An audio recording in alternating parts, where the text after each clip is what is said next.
What's going on, everyone?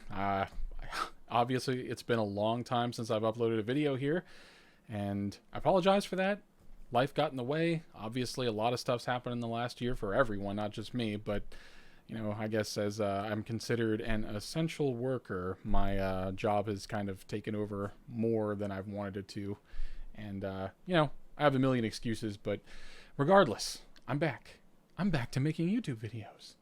And what brings me back today? Well, a bunch of tanky idiots on Twitter talking about how Star Trek is communist, or how it can lead to a communist future. And the official Star Trek Twitter account platformed this idiot, and this guy, Sean Kelly, was the writer or interviewer for this article.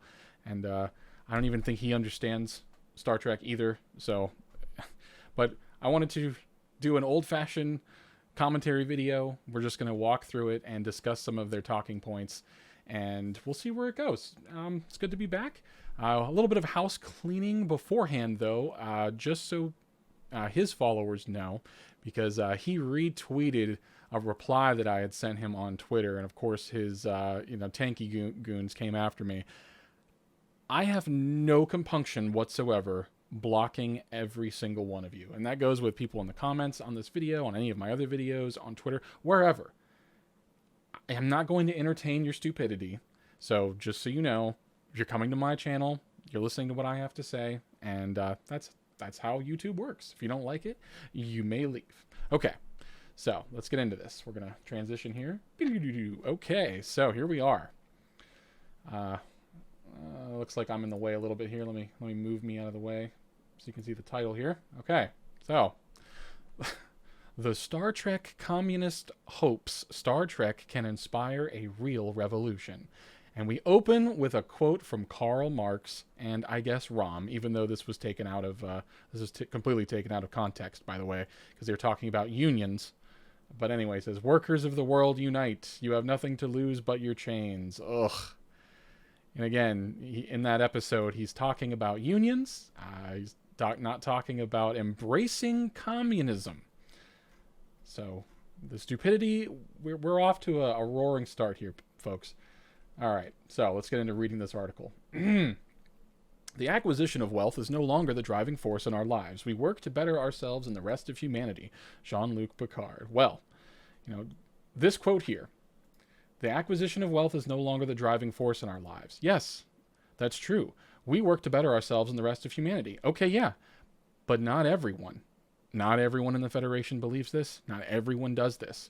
We see time and time again throughout all of Star Trek, not everyone toes the Starfleet line. In fact, that's basically all of Next Generation, or not Next Generation, that's all of Deep Space Nine, and then Voyager too. How many times did they break the Prime Directive?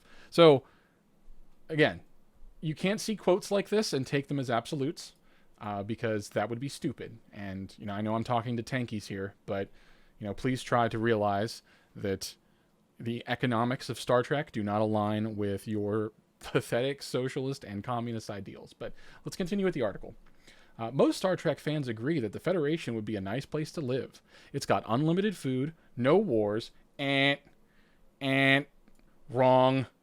Do you even watch Star Trek? What do you, no wars? I mean, I can name like 4 off the top of my head. You have the Federation and Romulans, Federation and Klingons, the Federation and the Jem'Hadar, and the Founders, the Borg. There's wars everywhere. The entire show is littered with conflict. That's what makes it entertaining. That's what helps make it entertaining. So you can already tell that we're going to be diving into some deeply, deeply stupid territory here. Friendly holographic medical care on demand, well, unless it breaks down, and regular classical music performances on Deck 10. Ugh. It's great, in short, and hope springs eternal amongst Trek faithful that the future represented on screen is a future we'll one day achieve. Yeah, again, if you ignore all the other horrible shit that happens in Star Trek. I mean, this is so stupid. Like, are you not paying attention to the show at all? Like, you're taking little glimpses of peace in the show, and you think that that's all Star Trek is? God, guys, we're really I'm glad to come back to such a great article. Will Nguyen is a fan who asks that question a lot. Quote, in the Earth of the future, we eliminate poverty, hunger, homelessness, all the stuff that's hard to still talk about. It's paradise on Earth. Okay. Not even Earth is paradise, by the way. There's still racism. It might not be within our own species, but it is with other species. We still have shadow organizations and governments that traipse throughout the quadrant and the galaxy at large, basically pulling off interventionist Western policy. That's a thing. You know, remember what happened with Bajor? No? You just ignored all that? Oh, okay. You only thought about the feel-good moments of Star Trek and you've extrapolated that to everything else? Oh, okay. That's a significant gain, pretty significant achievement.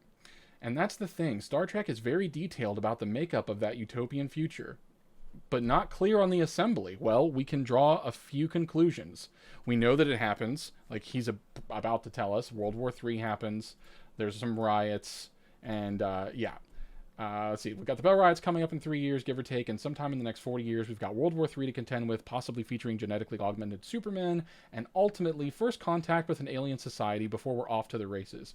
We've got the pieces, but no way of fitting them together, like an IKEA dresser without an instruction manual. Oh, what a knee slapper. And we'll probably need more than a complimentary Allen wrench to pull this off. Oh, I hate this style of writing. Like, it just appeals to like the most normie type of lived experience that you can possibly imagine. Building IKEA dressers. Will Nguyen thinks he has the answer. Communism. Well, okay. Well, Will, you're an idiot. We're going to continue to describe how you're an idiot, but you're an idiot. The conclusion is, he says, only through a socialist revolution to overthrow capitalism, going to the next stage of human development, can you actually do that. So you think overthrowing the best possible economic system that the human species has ever come up with and going back to a totalitarian regime, that's the way we get to a utopian future. Okay. Well, I don't know if you've ever read a history book, but communism has literally never, ever, ever worked. Not once. Not one time in the history of mankind has it worked. Oh, well, you're just not doing it right. Oh, okay, right. You know why it can't be done?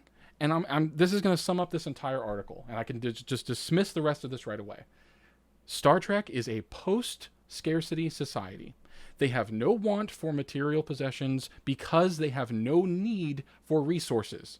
Everything that they are given is magic. They can teleport to places. Even they have a warp drive that can get them from point A to point B in relative time. But even then, even that's magic. Even the physics, so far as we know it today, don't work that way. So even the means of travel that they have are magic. So it is also apt to assume that the utopian society that isn't there, by the way, that isn't in Star Trek, you assume that it is, but it's not. But going off of your premise, even the one that's quote-unquote there, it still requires a great deal of fantasy to create. And that, in a nutshell, is communism and socialism. You need to get rid of a multitude of realistic human factors in order for these things to take place, chief among them, resources. So we'll continue with this idiotic article. For the last couple of years, Nguyen has been evangelizing this view in a uniquely Trek fashion, and wearing Trek fashion doing it. Oh my god. Calling himself the Star Trek communist, Nguyen dons costumes from multiple eras of Trek. Okay, he's a fucking cosplayer. Woohoo.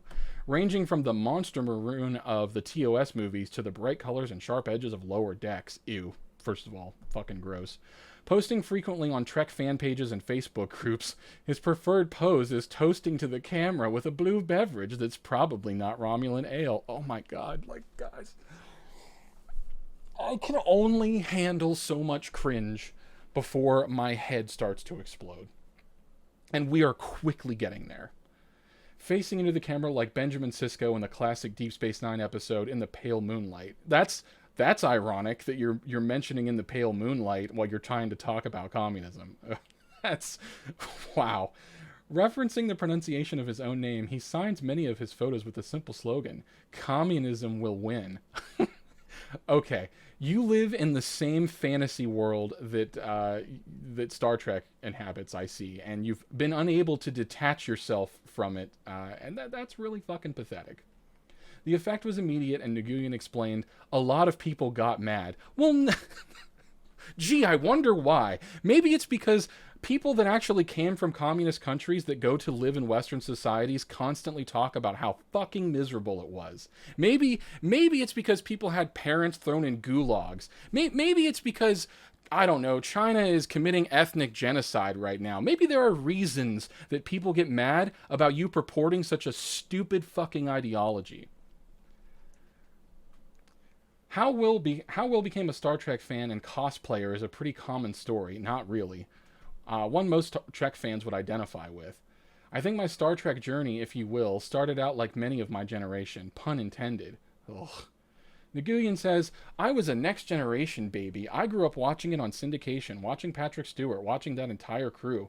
Whenever it was on TV, I think my parents allowed me to watch it because they thought it was somewhat educational because it was set in space and there was a lot of talking.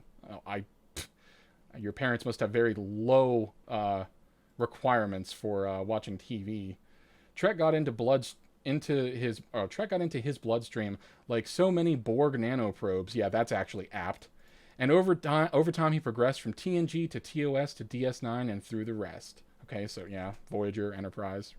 Eventually, he started to express his love of Trek through cosplay. When I had the ability to at least get uniforms or costumes myself, you mean by working and making money and then buying it in a capitalist society, you fucking dipshit? I didn't have to ask for my parents to buy me something because they wouldn't, he laughs. Oh. So you mean you earned $1 and you participated in capitalism? Wow. Wow. I'm a very simple cosplayer. I just buy costumes and I have them tailored. I'm not skilled like those many other very, very talented cosplayers that make their own uniforms and costumes and props. I'm friends with a lot of them and I'm really impressed. Oh my god, this is such a stupid interview. Attending conventions, adding to his collection of costumes, connecting with other fans allowed for no doubt that Nguyen was a Trekkie. But becoming the Star Trek communist would take more time. Well, yeah, seditious ideologies like this, pervasive, murderous ideologies like communism, they do take quite a leap in logic for someone to get to, but typically it involves a combination of going to a very liberal college, talking to people who don't understand economics, and people who think that they are impoverished and deserve more than other people. So they read stuff like the French Revolution. They think about the stuff that happened in Soviet Russia. They think that the workers were entitled to everything that the land had, and that the government should consist of workers. The means of production, all this, the typical tanky talking points that you always hear. But they always conveniently leave out, macroeconomical issues, socio-political issues. They leave all these things out because to them, this all exists in a bubble, and the only way we get there is if everyone's inside this pretend bubble. This land of make-believe. That's what this is. Okay. How he became a diehard leftist is also a standard tale, a particularly common refrain in the last several years. Following the run-up to the election of 2016, Nguyen found himself disillusioned with the two major parties and went looking further left for answers. Well, that sounds like the internet today. My generation, the millennial generation, were affected by the crisis that is capitalism. No, we weren't. You fucking idiot. Although every generation has been affected by the excesses of capitalism, Nguyen says, some generations are more uniquely situated to witness that. Right. What a way to set yourself up to be the other, to be the exception, to be the special one in this scenario. Nobody else but you has endured the hardships of capitalism. Ugh, that's obviously the millennial generation and the Zoomers right behind us, he says. They were told that they just sort of go to school and take on debt, and then you'll get a job. They play by the rules, right? But then they've emerged into a market that is virtually non-existent. How about stop going to school for fucking liberal arts degrees and gender studies degrees, and you might get a job that is actually beneficial and that will pay you a lot. Plenty of people from my generation have made that mistake. I fucking made that mistake. Okay, it's one of the biggest mistakes of my whole life was I went to art school. But again, as a growing individual, you can look back and see the mistakes you've made. And like, wow, I should have gone to school for a trade. I should have gone to tech school, which is what I intend to do this year. Obviously, you made wrong choices. Like, it's not the... And markets always shift. The demand always shifts. I remember when I was in school, everyone said that we're going to run out of teachers by the year 2000. Oh, we're not going to have any teachers. So everyone became a teacher. And then what happened? The teachers' unions set up a situation to where retirement not only was next to impossible, but getting fired was also next to impossible. So you have these people that are into their 70s, sometimes 80s, still in their teaching positions because of the system that those unions set up. It was a whirlwind of issues, but chiefly it was because of the teachers' unions that allowed this to happen.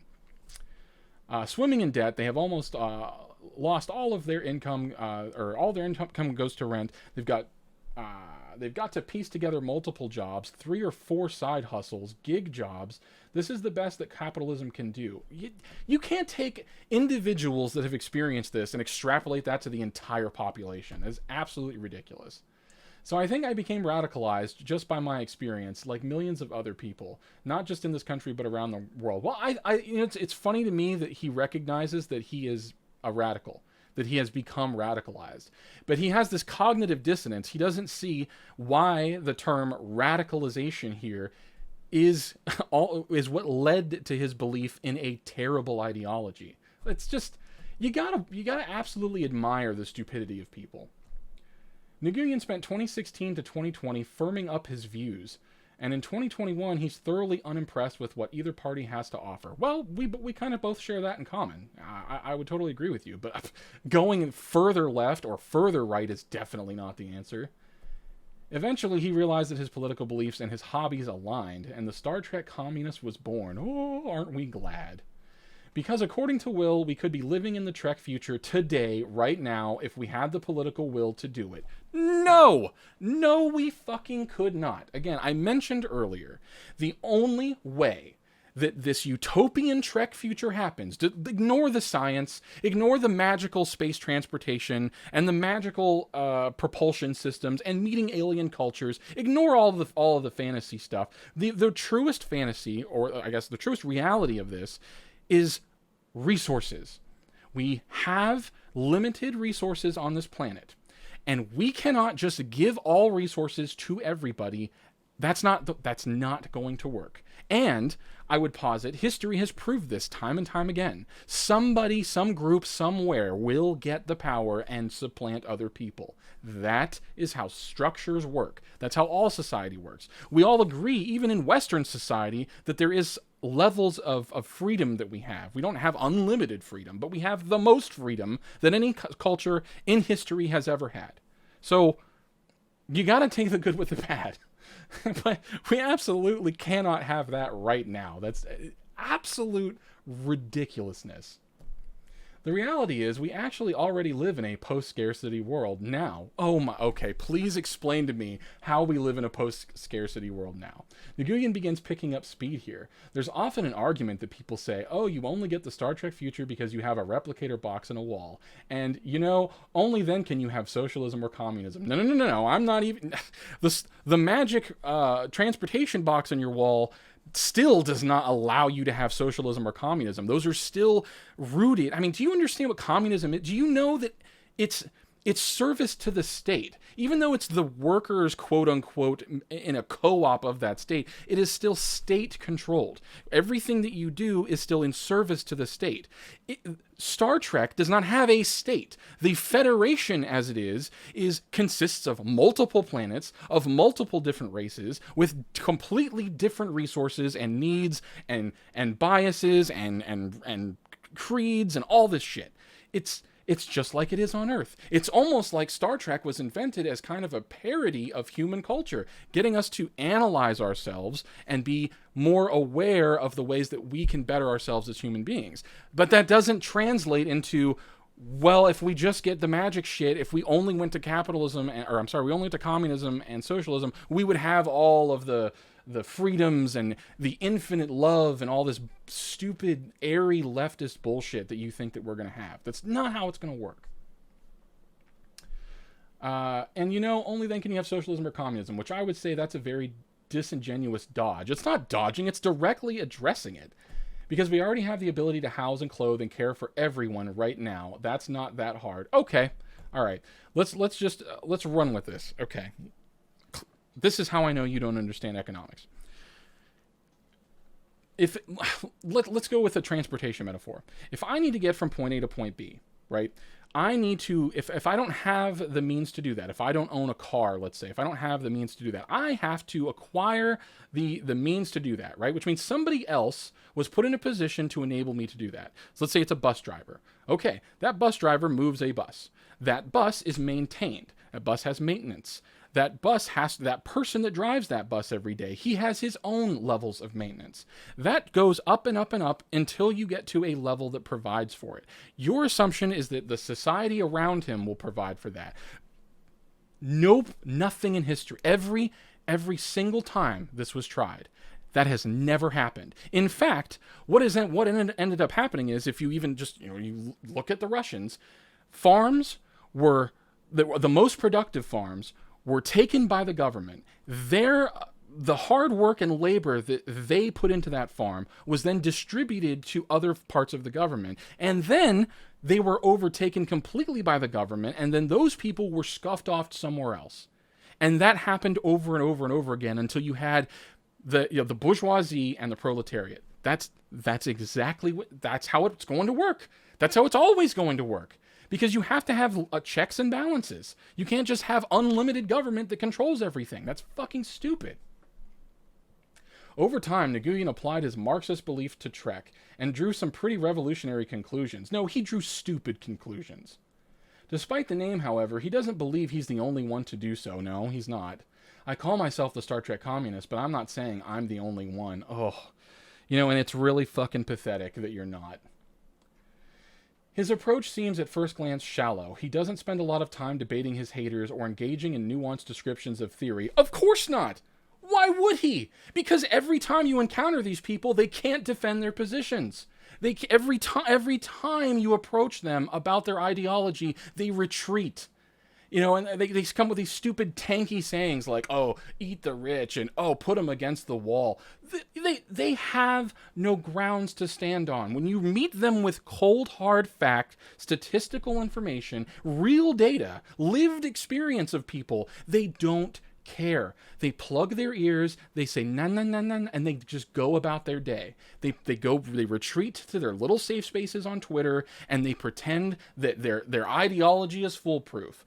Of course he doesn't attack his haters or engage in his haters. Of course he doesn't debate people, because he can't. And anyone that I've ever seen, be it Vaush or any of these other stupid tanky people on YouTube, every single time they come up with some half-baked pseudo-intellectual bullshit to defend their positions, it's always immediately debunked by somebody else with a far greater understanding of how economics works, because it always goes back to economics. That's it. If you understand economics, you understand why this can't work. That's it. It's that simple. Though talking to him for even a few minutes shows that he is more than capable of doing so. Instead, his pictures and memes serve as bait for those who grow enraged by his posts. Okay, so again, he's just an internet troll pretending to be some convicted, far leftist who can't defend his positions. Why are you giving this guy a platform? He does not deserve any of this. It's the online culture of saying, change my mind. They want that argument. They want to have this debate, and I've already gone down that road a long time ago. Oh, did you, Nguyen? Did you? He eschews those sorts of arguments, but those aren't the people he's really targeting. It's just actually a way to get people to ask me about socialism, Marxism, and communism. My DMs are actually open all the time, answering questions. Okay, all right, man. Well, we're going to put that to the test. People, he says, see a wholesome, positive person posting about politics, and they want to know more. Really? You see yourself as a wholesome, positive person espousing a murderous ideology. That's rich. You know, and actually that does describe a great many far leftists of today. So actually that's pretty true. This approach has drawn a fair amount of ire in some circles, with the criticisms leveled against him ranging from suggestions that he doesn't know what he's talking about, he doesn't, that he can't be a communist because he purchases his costumes with money, also true, even in one notable post that his forehead is too big. Ah yes, that the right's fabled memeing ability, he responded. So you're getting mad at people for memeing on you, even though you just said that you spend your time making memes about your political opinions or other people's political opinions. Oh, okay. Well, I see that thin skin comes with this cosplay of yours. As for his tendency to purchase his costumes, that just goes back to a common misconception about communism. It's a very common refrain. Oh, well, you buy the uniforms, right? So you're a capitalist, right? And actually, you do need to have a response to that. It's just that there's a misunderstanding of what capitalism is, a misunderstanding of commerce. The exchange of goods and services existed before capitalism, under feudalism, under previous forms of government. Oh, okay, no shit. But that's not people's argument in favor of capitalism. What people are saying is, this is the best system we've come up with since feudalism, you idiot.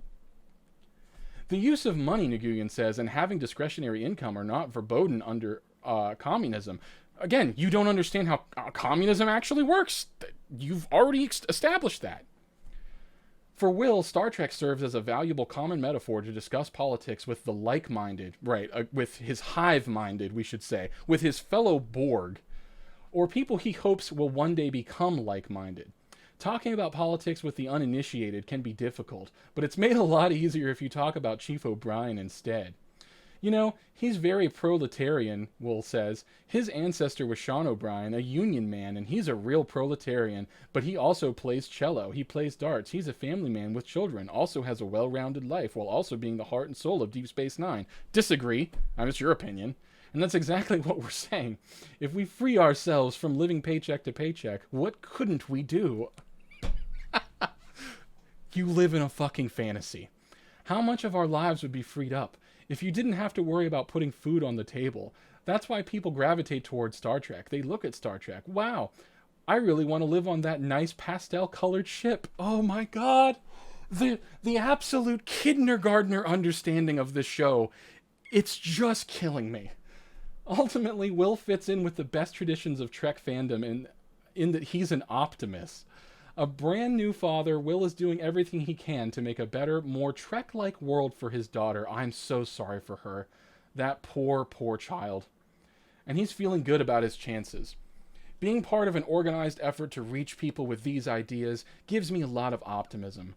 It's what we call revolutionary optimism. Who's we, first of all? You and your morons on Twitter? Your other tanky cohorts?